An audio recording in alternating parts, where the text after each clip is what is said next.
গণ অভ্যুত্থানের বর্ষপূর্তিতে আজ কেন্দ্রীয় শহীদ মিনারে সমাবেশ করবে জাতীয় নাগরিক পার্টি এনসিপি। এই সমাবেশ থেকে নতুন বাংলাদেশের ইশতেহার ঘোষণা করবে দলটি। বিকেল 4টায় সমাবেশ শুরু হওয়ার কথা রয়েছে। আজকের এই সমাবেশে ইশতেহার ঘোষণার পাশাপাশি জুলাই ঘোষণাপত্র ও সনদের দাবিও জানানো হবে বলে জানিয়েছেন এনসিপির নেতারা। এ উপলক্ষে দেশের বিভিন্ন স্থান থেকে দলটির নেতাকর্মীরা ইতিমধ্যে কেন্দ্রীয় শহীদ মিনারে এসে জড়ো হয়েছেন। দর্শক, এই মুহূর্তে কেন্দ্রীয় শহীদ মিনারে আছেন সহকর্মী মর্তুজা আহমেদ। আমরা সরাসরি চলে যাচ্ছি তার কাছে। মর্তুজা, শহীদ মিনারে সমাবেশের সর্বশেষ খবর আমাদের জানান।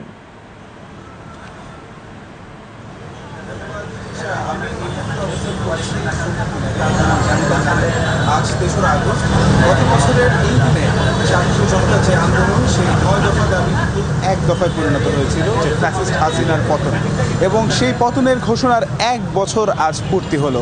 আমার পেছনে যেমনটা দেখতে পাচ্ছেন, যে ভিড়টা রয়েছে জাতীয় নাগরিক পার্টি, তাদের যে নেতাকর্মীরা, তারা কিন্তু ইতিমধ্যে এখানে জড়ো হওয়া শুরু করেছেন দেশের বিভিন্ন প্রান্ত থেকে। আমরা কথা বলেছি তাদের সাথে, তাদের যে আশা, নতুন দলের যে প্রথম জাতীয় সমাবেশ, এই সমাবেশ নিয়ে তাদের বুক ভরা আশা নিয়ে তারা দেশের বিভিন্ন প্রান্ত থেকে এসছেন। কেউ এসেছেন গাইবান্ধা থেকে, কেউ এসেছেন নোয়াখালী থেকে, আমরা দেখেছি চট্টগ্রাম থেকে এসছেন তারা। এছাড়াও উত্তরবঙ্গের অন্যান্য জেলা থেকে, দক্ষিণবঙ্গের বিভিন্ন জেলা থেকে কিন্তু তারা এখানে একত্রিত হয়েছেন। এবং আমরা এই কর্মসূচির যারা আয়োজক আছেন তাদের সাথে কথা বলেছি। আমরা তাদের সাথে কথা বলে জানতে পেরেছি যে বিকেল 4টায় কিন্তু এই কর্মসূচিটি আসলে শুরু হবে। তবে বিকেল 3টা থেকেই কিন্তু নেতাকর্মীদের যে কেন্দ্রীয় নেতাকর্মীরা, তারা শহীদ মিনারে এসে উপস্থিত হবেন।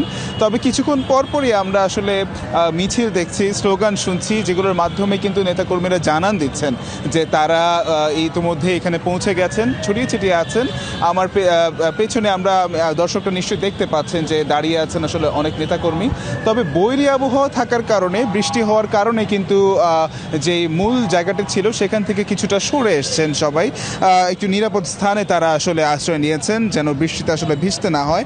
এবং বলে রাখা ভালো যে গত 1 মাস অর্থাৎ জুলাইতে যে পদযাত্রা হয়, এনসিপি কিন্তু সারা বাংলাদেশে 64 জেলায় তারা পদযাত্রা করে।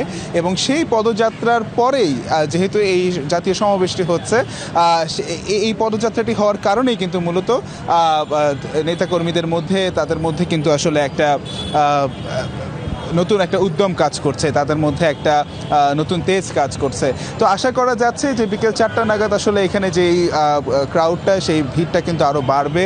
এবং নেতাকর্মীরা যারা 3টার মধ্যেই আসলে এখানে এসে উপস্থিত হবে, আমরা পরবর্তী খবরে কিন্তু আপনাদেরকে সর্বশেষ সংবাদ আরও জানাতে পারবো। এই ছিল শহীদ মিনার থেকে আমার কাছে সর্বশেষ। ধন্যবাদ মর্তুজা।